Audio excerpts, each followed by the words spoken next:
eclipses, they align you sometimes through a crisis, sometimes through very fast developments. It aligns you to the path of your soul. Many of us, we have a path that the soul chose before it came, and many of us decided to take a tour through the forest a bit.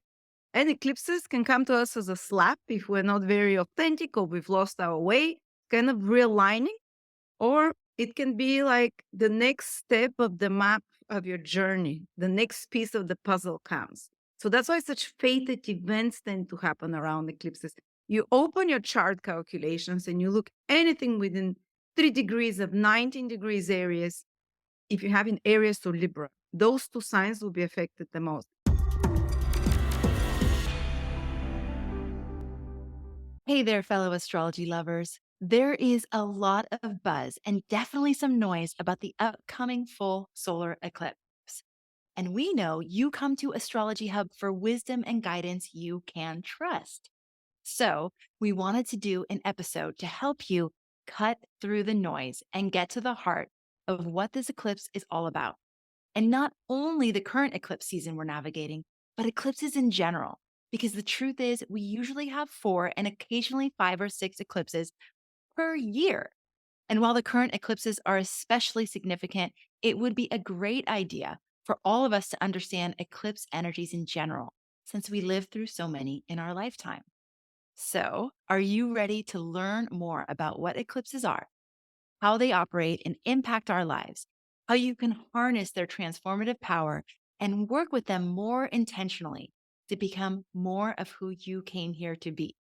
Because we have a true astrological luminary joining us to answer those questions, a gifted 2024 Inner Circle astrologer here at Astrology Hub, AstroLada. I had the pleasure of meeting AstroLada and her brand new baby at the time a few years ago when she was visiting Maui, and I just adore her and her work.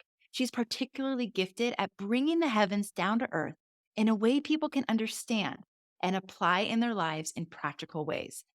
AstroLada's journey with astrology is a story as interesting as the stars themselves. Born in the mystical countryside of Bulgaria, she's been captivated by the whispers of the unseen since childhood. After a personal turning point at 23, she discovered the wisdom of the stars. AstroLada embarked on a dedicated path, honing her craft at the prestigious London School of Astrology, which is led by another Astrology Hub favorite, Frank Clifford.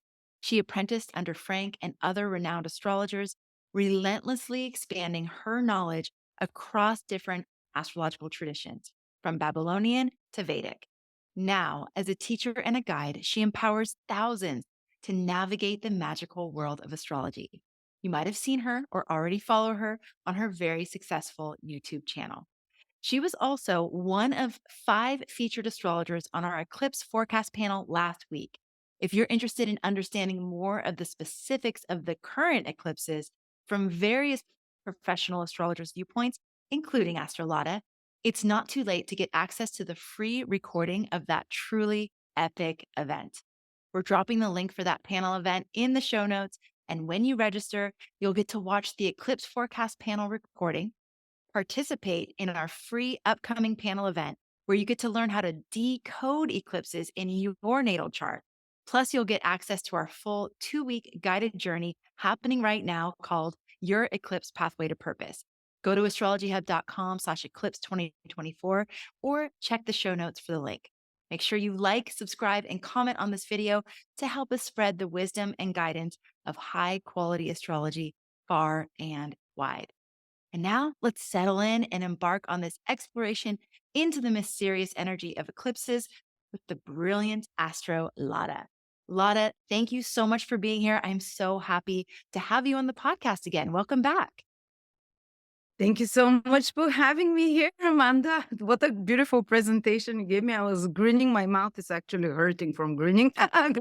It was so wonderful how you presented me. Oh my God. Oh, I'm well, so you, excited. yeah, you deserve every word. So, there was one part of your story that just I went, ooh, I'm intrigued. I need to know more. You said at 23, or that's what I heard in your story, that at 23, something happened that made you fall in love with the stars and start this journey of being an astrologer. What was that?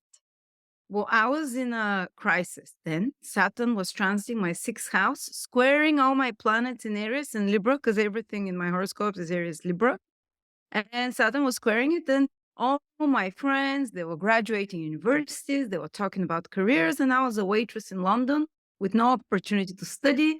And I had an existential crisis, and I was recovering from some condition as well. And I started praying and crying, and God, give me a direction. I don't know what I want to do with my life. And that carried on for about 2 months until I entered into a bookstore and a book falls in front of me. And I put it back. And I'm leaving, and then somehow my dress again pushes the book in front of me. And I take the book, I open it, and it's from the spiritual master who became my teacher, but he's passed away 100 years ago, but I follow his teaching, being Saduno.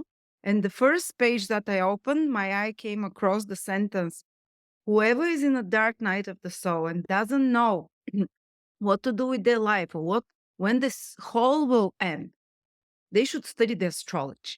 And at that moment, I didn't know even what astrology was. I knew it. I'm going to do astrology. And I jumped with all my passion, all my love. It took me 7 years to learn it before I started my business. But it was, for me, it became everything in that moment without even knowing what astrology was. And I was Oh, hooked on the beginning. So that I was like, okay, I don't have to look anymore. I got the answer. Lada, I have, I've interviewed a lot of astrologers and heard their stories, and it is unbelievable how many books have fallen off bookshelves and fallen on astrologers' heads. And just Really? yes, I swear I have heard this story many, many times. And every time I get chills all over my body. And it's just like, it finds you when you need it and when you're ready and when you're asking. And if it's part of your path, it's going to find you. And it's The just like, crap trolling you. The crap. and it happens in the most mysterious and amazing ways. I love that story. Thank you so much for sharing with us. All right, let's talk about eclipses. It's interesting. We hear about eclipses, but there's confusion. Like, what is an eclipse? What's a solar eclipse? What's a lunar eclipse? What are they really? And then we'll start to talk about the significance of them astrologically. So, like, just nuts and bolts. What are eclipses? Okay, so we have the sun and the moon here, if you see them. I Twice, love your little stickers. That's great. once per month, the moon catches up with the sun, and the moon basically gets, because the sun is the life giver, it's the male energy, the moon is the female energy. It's like the sperm, the sun, it's the biggest sperm, and the egg. So they connect together, new impulse is given, this is new moon. But every so often, most of the times they come together, but they're not on the same ecliptic exactly, because the moon can move a bit higher, lower. So they'll pass like that, These are the normal new moons. But when it's a solar eclipse, the moon passes exactly over the sun, because the sun is Mm, and hides the light. mm, If it's there is full moon every month, that's when the sun and the moon are opposite each other. My head is the earth, so they're looking at each other, the sun. So you see full moon. For flat earthers, I have another theory, but with working with a globe earth. But once per year or twice per year, we have eclipses, lunar eclipses twice per year. It happens that again the moon is exactly on the same ecliptic as the earth and the sun. So the earth hides the shadow throws a shadow on the moon. So that's when we get these blood moons, and they look like the moon is darkened. And ancient people from long times ago, they spoke that uh, eclipses are omens. And usually in ancient times, they were never a good omen. They were warning. They were a warning for people to change something. Eclipses of the sun were a warning for the kings and the rulers. Eclipses on the moon were warnings and towards the people, because the moon is the normal people, the sun is the royalty. So lunar eclipses would affect more the people, the solar eclipses more the rulers. But nowadays we do personal astrology, so it affects us personally as well.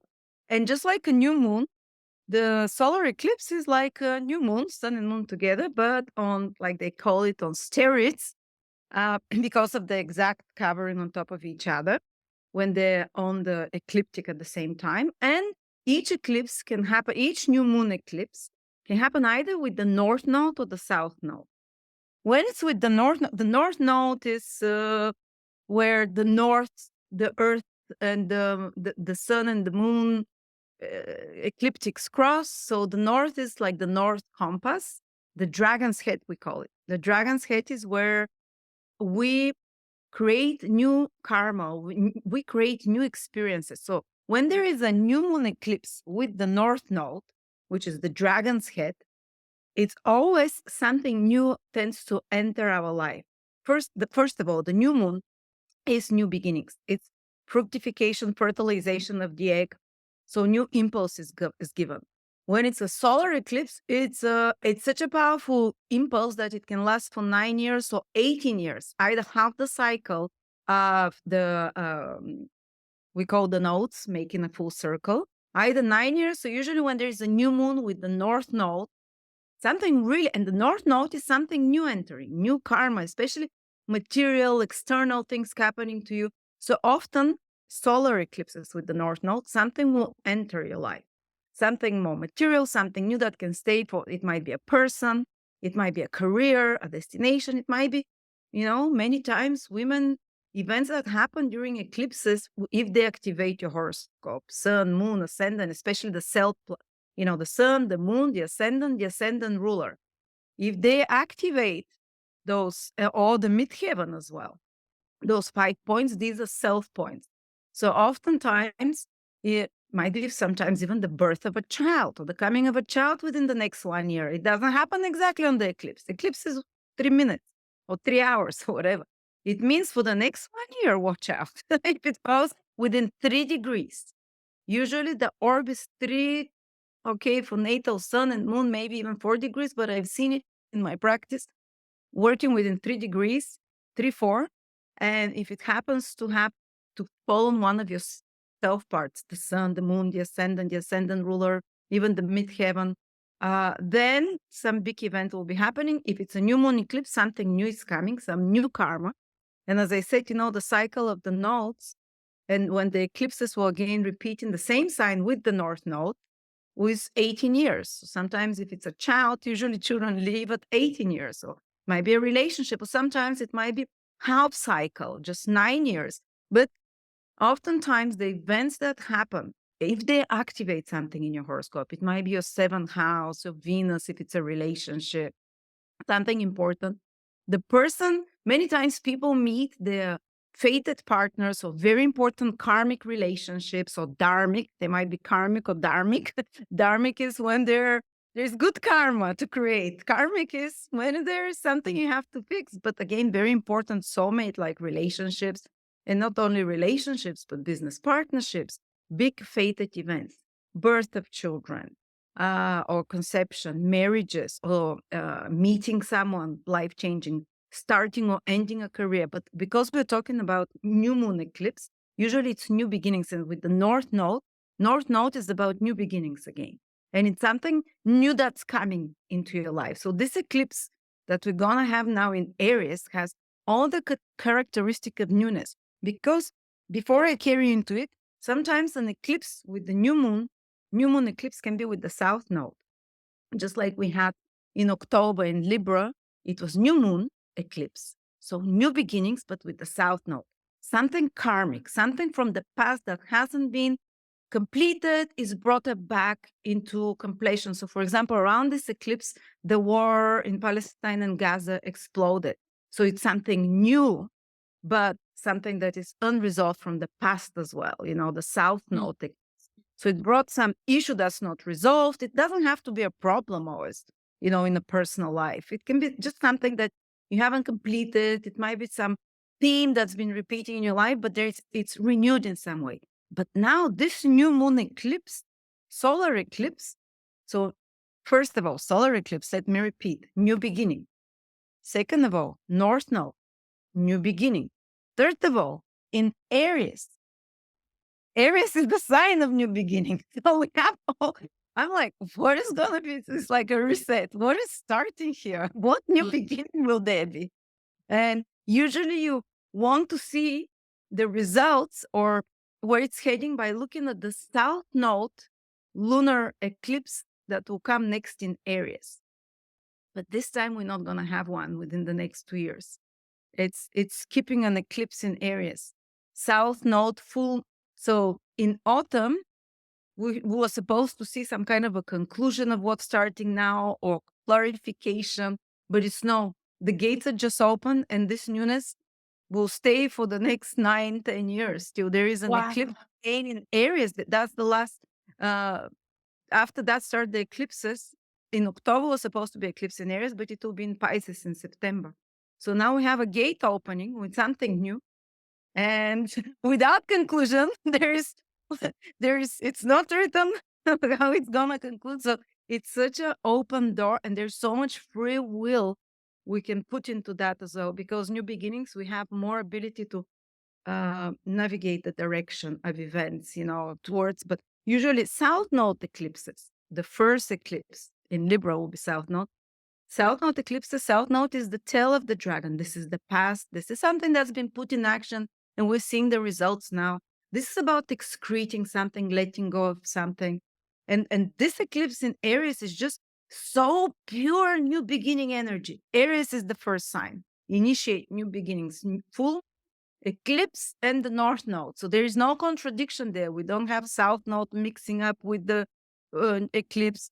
And so it's I'm very excited. But before that, we never look at eclipses alone because they always come full moon, new moon eclipse. So first is the lunar eclipse on the 25th of March. Which is today, the day that we're releasing this episode. Yeah. Oh, there Yes. we go. And it's here. It's at 5 degrees Libra, and it is with the south node. First of all, full moon is about something that has already begun before.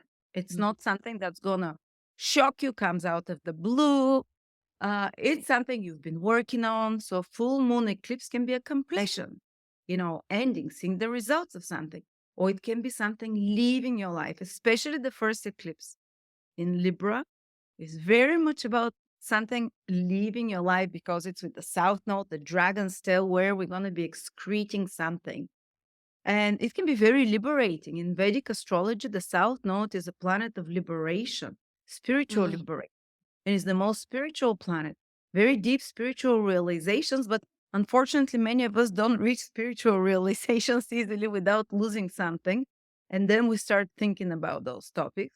So, but south node eclipses might be about giving up something, completing something, releasing something. So so sometimes you'll get eclipses with the north node. They tend to give you something. If it's a new moon, something brand new tends to come. If it's with the south node, it might be a renewal or different perspective to an old issue. If it's a full moon eclipse, usually it's about seeing results, completing something, taking it to the next stage. If it's with the Rahu, with the north node, full moon eclipse, usually you might be like harvest, and receiving something material. If it's with the south node, it's very much about endings. It's letting go of something. So that's so helpful. Okay, very long explanation. It's so good though. It made 100% sense. I love your visuals. If you're listening to this on the podcast, I highly recommend hopping over to our YouTube channel to get the visuals that AstroLada was just sharing because it was the most simple but elegant visual representation that I've seen any astrologer do. So thank you for that because it was just like, oh, whoa, all that. Like, yes, that just totally computed.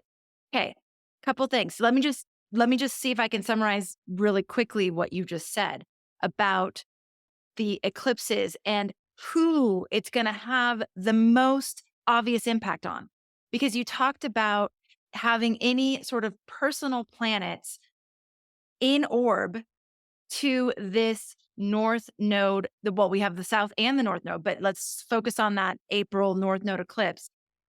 Anybody that has any sun, moon, ascendant, midheaven, or the sun's ruler. So whoever rules your sun. The ascendant ruler. Ascendant ruler. Oh, there we go. There we go.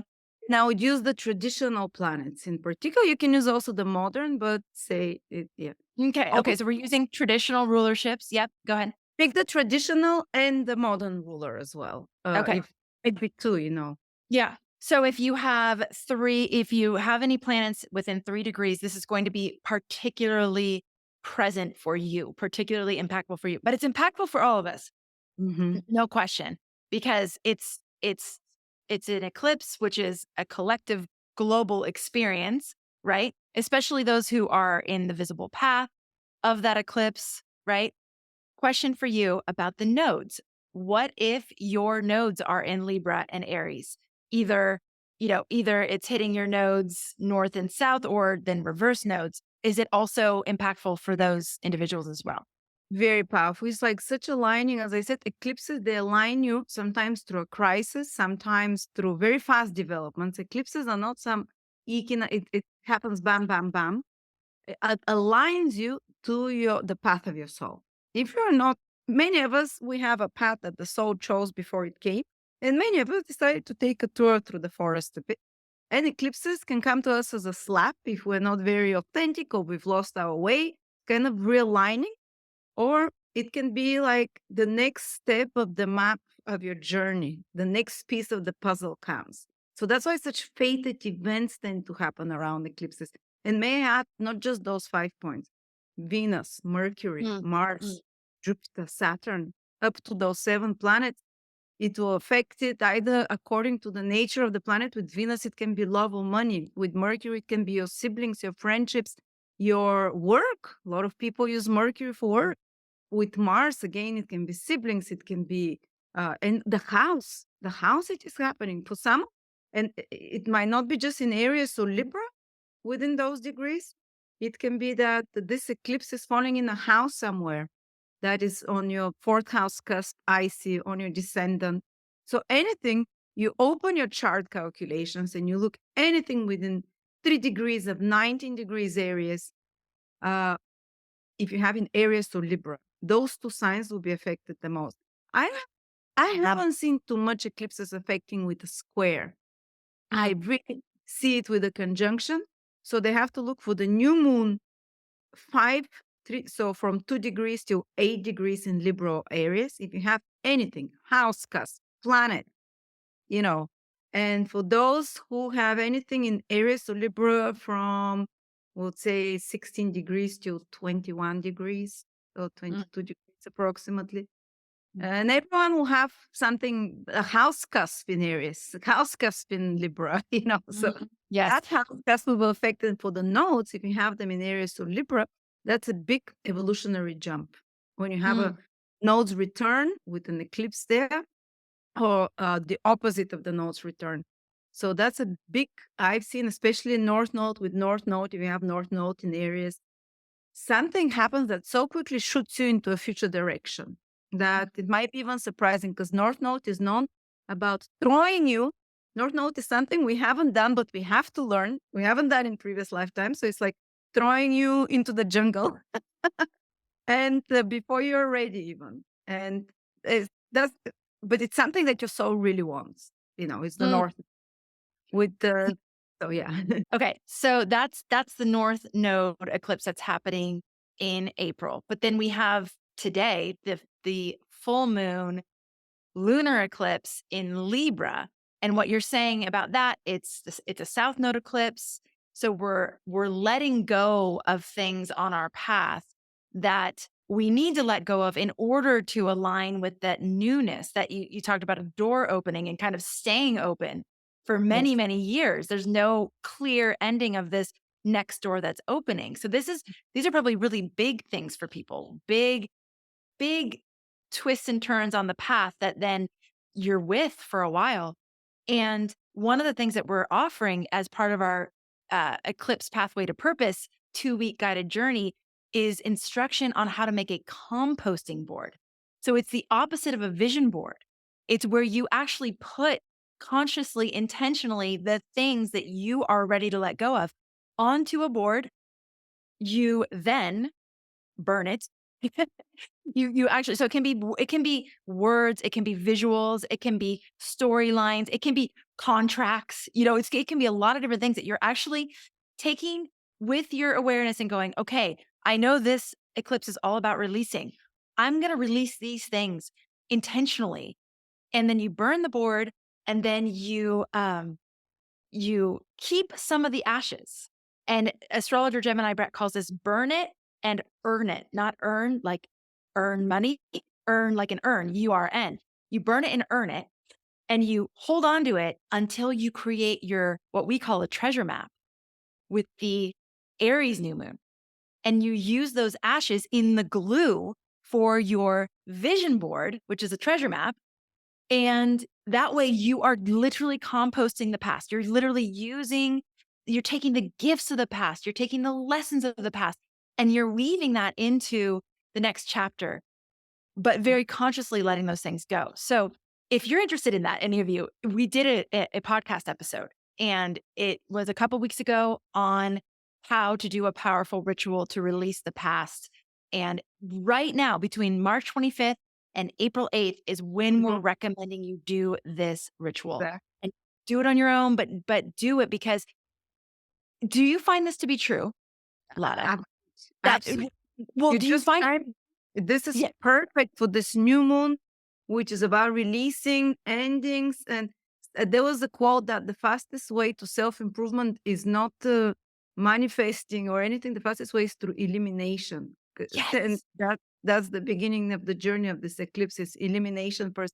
And if you're not ready to eliminate, the universe can take it from you. But exactly happens, don't be right. sad. But this is such a great ritual. I've never done it. I mean, this will be my first time too. I'm so looking forward to it. But Lada, my question is, do you find it to be true with your clients that when they kind of proactively approach change, or proactively let go, or proactively put themselves out of their comfort zone and approach something new, do you find that can eliminate the shock, or the like suffering of having to let go, feeling like you're being forced to let go of things? Absolutely. But, saints have had to do that to really speed up the evolutionary path. And then they're in a state of constant joy and happiness, no matter what's happening around us. I'm not saying it's very hard, though, to push yourself consciously. And whoever managed to do it, I've seen such people that really trying to work on self-improvement, any kind of rituals, prayerfulness, getting out of their comfort zone, releasing things before they have to get to the hospital or things get really bad. They honestly, for them, like difficult transit, eclipses, it's like they breeze through those things because they're learning the lessons, but sometimes we're blinded to some things that we have to release, and sometimes we need to be knocked a little bit. But if one can do it, I'm an astrologer. I see something coming. I know I have to do it now. I'm like, nah, I need that extra nudge. So whoever has the willpower, please do. Hey there, beautiful souls. Are you feeling stuck in a rut, yearning for something more? Well, guess what? The universe is aligning in a big way. The rare Aries-Libra eclipse portal is open, and let me tell you, this is not your average cosmic event. We're talking 18 years in the making, brimming with potential for monumental shifts in your life. Scared? Excited? A little of both? That's completely normal. But remember, the eclipse energy is here to empower you. So are you ready to answer the hero's call? Join me and 10 incredible astrologers on a free, life-changing 2-week journey called Your Eclipse Pathway to Purpose.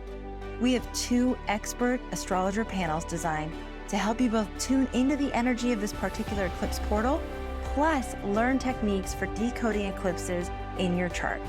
We'll come together for meditations at the actual eclipse moments, and we'll share astrologically aligned practices you can use to harness the energy of these 2 weeks.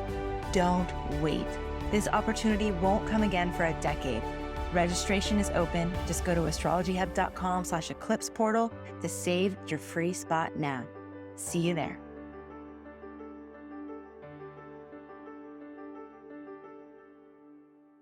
So let's talk about the Aries Libra axis. How does the axis of where the eclipses are falling, how does that color or impact our experience of them? All right. So, as we said, the first eclipse is the Libra one, full moon, completions, ending, seeing the results of. So, Libra is the sign through which one of the things is we relate. So, it can be about like, and this eclipse falls on the star Zania, which is the star of the harlot and the adulteress, exactly on that star.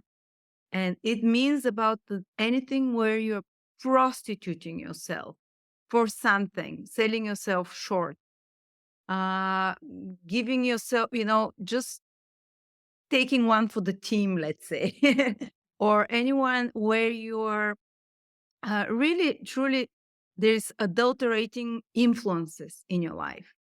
And actually, the story even of this star is that she was a harlot turned saint, a bit of the Mary Magdalene energy. And it's actually in the wing of the angel, the constellation, which is an angelic constellation. And it's the story of how the soul starts from from all the mud, all the adulteration on it. And it's symbolized by a woman, of course, Mhm. and how she can purify and become the angel.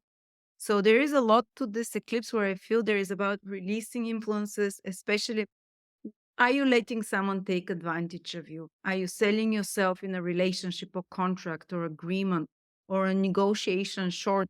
Are you selling your services? Libra is a sign of business. Libra is a sign of dealing with clients. Are you selling your services short? Are you selling yourself in a way that it's not truly your path and you're selling your soul for money or for something that is not truly your heart, where there is this kind of harloting yourself. Uh, or it might be even literally letting go of a relationship where there was an adultery and naturally excreting it and releasing it. Or relationship that was unfair. One was not giving enough or one was giving too much. Again, there is this energy there. We're releasing it. And another thing is Libra is caring too much about what others say, being politically correct, being, tiptoeing around things, pleasing everyone. Are you pleasing all the time someone?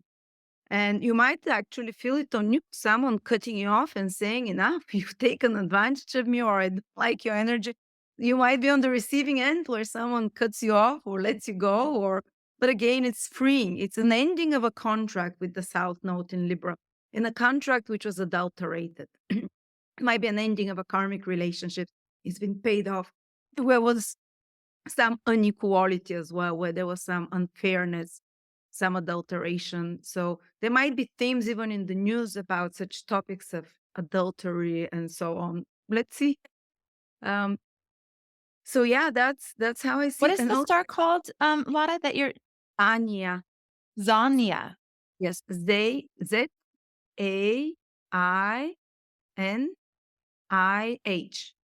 Okay. Zania. I love how you just expanded the definition of prostitution and how it's not always what we think of, that there's a lot of different ways that we quote unquote sell ourselves. And in this case, I think you're talking more about neglecting our soul or neglecting our heart because of some sort of like worldly convenience we get for that, right? Like if you're in a relationship where you know you're out of alignment with what you truly desire, what are you getting for that? Is it some sense of safety or security? Is it financial gain? What is it? And acknowledging that and maybe being really clear that you're ready to be done with that sort of pattern, Hmm. Exactly. that could be the kind of thing that you put on your composting board, by the way. Or Or, you know, you might be someone who is selling your services and you say mhm. consultation 40 minutes and you always end up giving people 80 minutes. I Ah, mean, you're selling yourself short. Because yes, you liked, you want to keep this client, you want to for some and that if you're okay, if you feel happy after that and you're like, wow, I'm right. so happy I gave them 40 minutes. But if you feel frustrated with yourself, It's Right. like you prostituted yourself just so you can keep a client or just so you can please someone. So such pleasing behaviors, such also Libra is the energy of the easy way out. It's ruled by Venus. Okay, Venus is comfort zone. It's easy. And this new full moon now eclipse says no. You're ready to let go of those things. Do you have anything around those 5 degrees in Libra and Aries? You'll be able to release that. It's the whole universe is behind your back to help you release it and realize it, what it is. So it can play out in so multiple ways. As I said, contracts, agreements, a job. Mm. So yeah. Yeah, that's powerful. And we've talked a lot about Aries already, but is there anything else that you want to add into that? So that's, so this is the Libra. We're letting go of this. What are we embracing? The North Node is the true North. What is the new life we want to create is the North Node with all the energy of newness here. Well, now Aries is calling us to stop caring what others think. What will they say if I do this? How will they judge me? Libra is the others, and it's saying follow Aries is very intuitive sign. It just gets a gut feeling and it goes and it does it. So if you have such hunches, they're extremely powerful. As we said, it's an open-ended new beginnings. Go for it. Also, don't be afraid to state yourself. Don't be afraid to take space in the room. Don't try to please everyone. Go towards the Aries energy. I'm not saying be selfish, but sometimes it's not about what others want. It's you having a vision and going after it. Aries energy is very much about not being afraid and taking a risk. While Libra is being in the comfort zone. Let's have it comfortably. Aries is no, I'm going to ruffle feathers. It's a bravest sign. And I'm going to get out of my comfort zone. So there is no better time now, this April, start something you've been afraid of. You'd get the impulse. Of course, this so many planets there with an eclipse. Something will push you. Might be even something physical, exercise, start the company. A new Aries is about identity, new identity. Maybe you've been defined by you leave behind codependencies, which is Libra, and you come out more independent. And also, it might be great to include when they're doing the ritual for the new moon in Aries. Maybe you can include it in the program after that. What new identities do you want to have? And Aries has this. It says I am. Taurus has I have. Gemini is I know. Aries is I am. You have to make like affirmations that you repeat. I am, for example, my biggest struggle for years is starting to work out. So I started saying a few weeks ago, I already started, I'm an athlete. I Mm. am an athlete. I am an exerciser. And believe it or not, 2 days ago, 3 days ago, I started waking up and exercising every day without resistance. So this eclipse has such a potential to create a new identity for you, Aries. So what are you? I am, and start affirming it. So new role in life comes, new self-definition, new independence. If you want to do something independently, if you want to take your road that is different than what your partner wants or whatever, it might be a direction for that as well. If you Mm. have a new vision, you have to begin it during this eclipse. And there is a Good. lot more about this eclipse. It's also with Mercury there, which is retrograde, and it's with Chiron, but it will get very long. I can say with Chiron, it's something about uh, new opportunity to heal on wounding. And Mercury retrograde is to realize it, to realize an old wounding and to break through it because you take a risk and get out of your comfort zone. And you're going to break through a wounding that's been deeply seated. Chiron usually is childhood trauma. Everyone has childhood trauma. Mommy paid more attention to your sister or whatever. It's some kind of a childhood trauma, which Chiron is wounds we cannot heal. You cannot change that. You can't go put a plaster on that. You can accept it, understand it, and with Mercury retrograde, see it from a different perspective and learn to live with that wounding. Not only learn to live with the wounding, it might be even a catalyst, this Chiron with exactly conjunct the eclipse, to allow you to break through into new territory, which is, of course, Aries, the pioneer, initiative, motivate yourself into something new. But there is almost this energy like you break through an old wounding, you realize it, you talk it through, you see it through a different way with Mercury retrograde, and you break through on a new territory for new beginnings of some sort. And it feels light because Aries is the full, and you don't carry that heaviness. And Aries is like, let's go on an adventure. I'm done with the past, and I'm moving forward. So there is this incredible energy there, potential. And of Mm. course, there's a constellation behind. I can share my screen if people want to see something about that. If you look at the actual constellations, it's Pisces, the fishes. Let's not call them with the same name so people don't get confused, because this is the Ram, the tropical zodiac Aries currently in our age falls over the actual constellation of the fishes. Look at the eclipses happening exactly here on the karmic knot. We know this in ancient astrology as a karmic knot where they're connected, the tails. The eclipse is happening there. This karmic knot is karma from the past, which this new moon eclipse is kind of resolving, breakthrough. Mm. It's pushing through something that has held you tight, like those two fishes are tied. The constellation of Pisces is connected to the karma of humanity as well, just like Jesus Christ in the Bible came at the start of the ages of Pisces to clean up the karma of humans. But we're seeing it here with our eyes. There's an opportunity to cut this cord that's keeping you to the past with the karma and break through the tropical zodiac areas into new beginnings.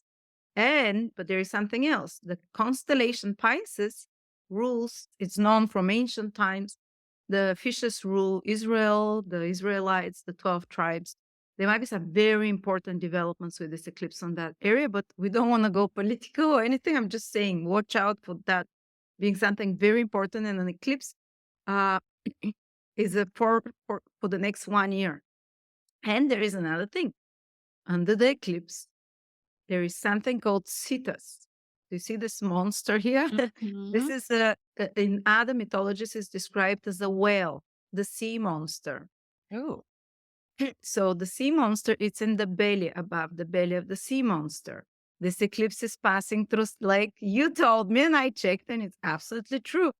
Eclipse is passing through 7-8 towns called Nineveh in the state. So it's truly biblical in a sense, because the story in the Bible says that there were, God says to Jonah, go to Nineveh, the biggest city then. It was like now New York is the center of civilization, or, imagine the biggest, Nineveh was 1.5 million, and preach to them. And he says, God, no, the Israelites are their enemies. They will kill me with stones. You want me to go and tell them to repent?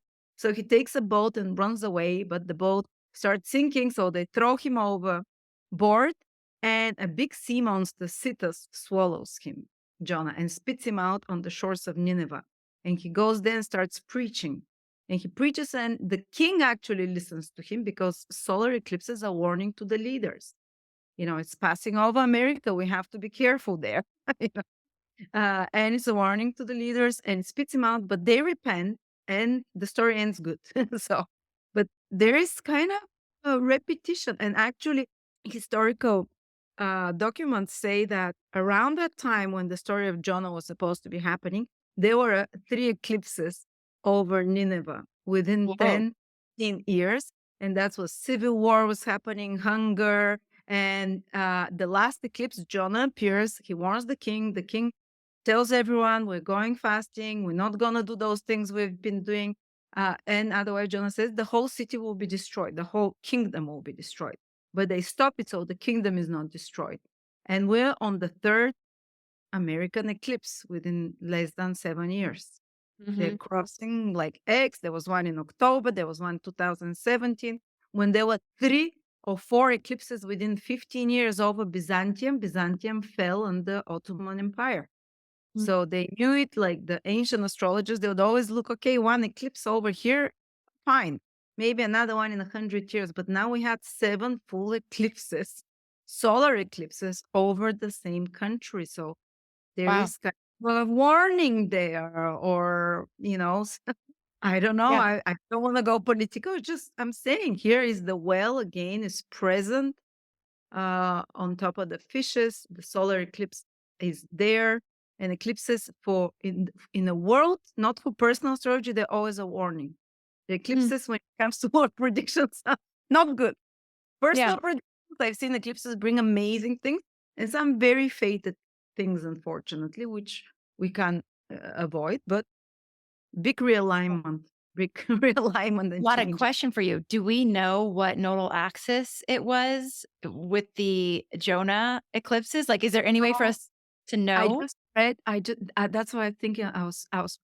If I could check, I'm sure it would be exactly there. I'm sure it would be on the Libra-Aries, you think? because.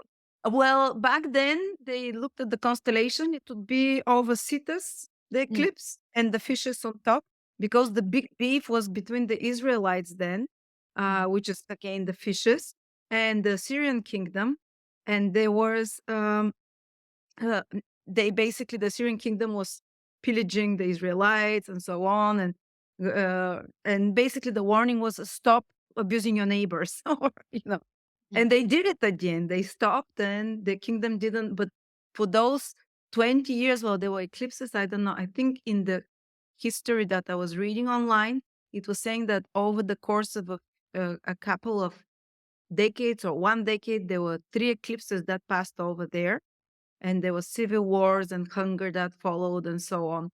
And the last one, they're thinking that it correlates when Jonah came, the eclipse happened, and the king believed Jonah and saw the eclipse and changed the mm. ways.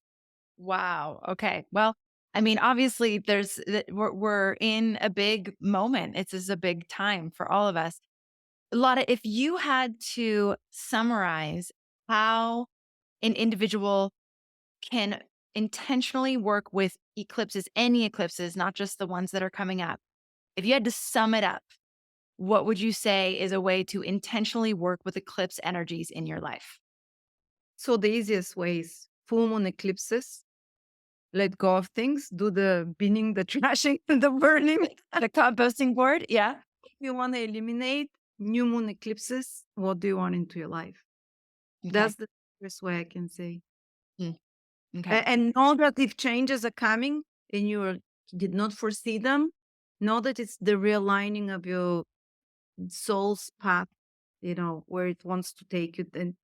And it's fated. You Mm, have to expect that it's part of your path. mm. For any of you who, when we were talking about how to actually look at your chart and figure out where this is, if this is a significant eclipse for you, or which house it's falling in for you, or the house cusp, or any of those things, we are having the free panel event this Friday, actually, March 29th. And if you catch this recording and you can still go to this link I'm going to give you and see if you can get access to the recording. But we're going to be covering how to decode eclipses in your chart. So you're going to get more instruction on how to look at your chart, figure out where the eclipses are falling, have some clues on how to interpret that. And also, Rick Levine is going to he's a master astrologer that many of you know and love at Astrology Hub. He's going to be choosing some charts from the participants to actually demonstrate some of these techniques so you can get some real time teaching. Rick Levine, AstroLada, Christopher Renstrom, Andrea Michelle, these astrologers are all going to be with us in the inner circle in 2024, teaching you, guiding you, helping you go deeper into your astrological studies. So if you want to get to know these astrologers and learn about their teaching style and see if the inner circle is a great place for you, make sure you sign up for these events. astrologyhub.com/eclipse 2024, totally free, open to everybody. You'll get a good taste of what the kinds of things we're doing in the inner circle. Lana, speaking of, you're going to be teaching a mastery class for us in the inner circle. What are you going to be teaching on? What are my inner circle members out there? What do they have to look forward to? Well, for now, I've thought working with rulers of houses, because a lot of people don't pay attention. They'll say, "Oh, Mars is in the second house." I'll show you how, but Mars maybe rules the eighth house. So it gives you a totally change interpretation. Mm, And or I have also another idea if people find it more interesting, looking at themes that repeat according to your ascendant in the lives of people with the same ascendant. For example, Aquarian ascendants will often live far away from where they're born because the ruler of the ninth and the fourth, ninth house is foreign places or different state, is the same planet that rules the fourth house, place of living. So I can do either this or the rulers. The I mean, second, my both sound fascinating. If you're an inner circle member and you have a vote, put it in the comments, and then we'll get a little vote going. I am an Aquarius rising. I don't know if you do that, but I'm and I'm the only one of my three. There's four siblings in my family. I'm the only one that moved away, and I live in Hawaii. They all live in California. Aquarius rising too. Yeah, I left home at college and basically have been living in other places ever since. There So you that's go. fascinating. We proved it. Okay, let's do this topic. I think it's interesting. So have, for example, a Taurus people, Taurus rising people, the Mhm. ruler of 7 and the 12 are the same planet. They're more susceptible to private hidden relationships. So to being with people from abroad. So that'll be interesting. It's not 100%, but you'll see it repeatedly with people with those ascendants. So Interesting. Okay, love that. Lada, this has been so much fun. Thank you for being here at the Astrology Hub podcast. Thank you for sharing all this amazing wisdom and teaching. You're such a great teacher. I love how you break things down. I love how you translate this incredible language of light that I love to call it a language of light because it's literally what it is. So, and I just love the way that you bring it in and make it tangible and accessible and fun and light. And even when you talk about heavy things, you have this cute little giggle at the end. So just to make it feel light, even though it can feel heavy, but that's so beautiful. And having you on the panel last week was amazing. If you love Lada, make sure you register for the Eclipse event because then you'll get to see her on the panel event that we just had at astrologyhub.com/eclipse 2024. And then consider joining the inner circle at our promotional pricing rate, which we're about to enter into our promo period. You'll be able to lock in the lowest prices that we offer all year long. This would be the time to jump in. So if you're interested in doing that, more information is coming. Is there thank you. anything that you want to close out with? Anything else that you want to leave people with? I just wanted to say thank you for giving me a chance to connect with your wonderful audience, to connect with you because I missed you. We met just once, but it was such we even saw that we have south-north connections on That ascendants, so we've known each other in past lifetimes. absolutely. I feel like that every time I'm with you. I'm just like, I know this woman. I love her. There's like an instant soul sistership. So thank you for Exactly. that. That's how it. Thank you so much, Amanda. It's been a wonderful experience.